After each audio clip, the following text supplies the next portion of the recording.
Dobrý večer. Dnes večer se koná v Lucena Music Baru koncert kanadské zpěvačky Kaizy, které předskakuje slovenská zpěvačka města.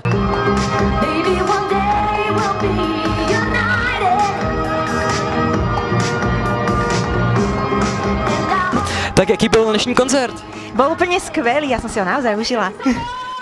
Jaký je to vystupovat před takovýma hvězdama, jako je Kesha nebo Kaiza?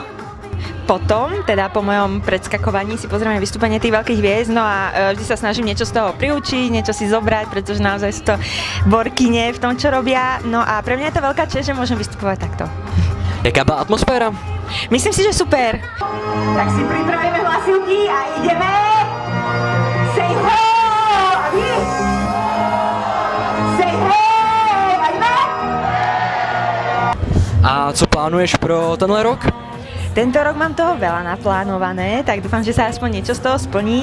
No a je to určite nový album, ktorý už mám nahraný, ale ešte budem dorábať najbližšie 2-3 mesiace. Tak som veľmi zvedavá, ako ju príjmu ľudia a veľmi sa už na to teším. Ahoj, ja som Mista a pozdravujem všetkých, čo milujú tanečnú hudbu tak ako ja. A zároveň pozdravujem aj všetkých, čo sledujú Checkmark. Majte sa krásne, ahoj!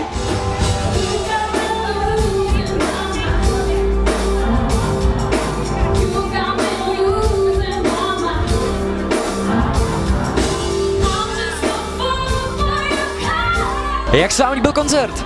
Skvělý, úplně, prostě že jsem z toho úplně mimo, fakt to bylo skvělý.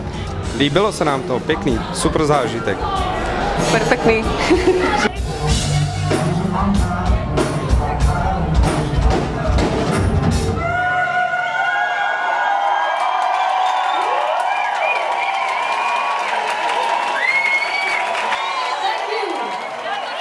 Pro magazín Checkmark a Student Point Max Nový.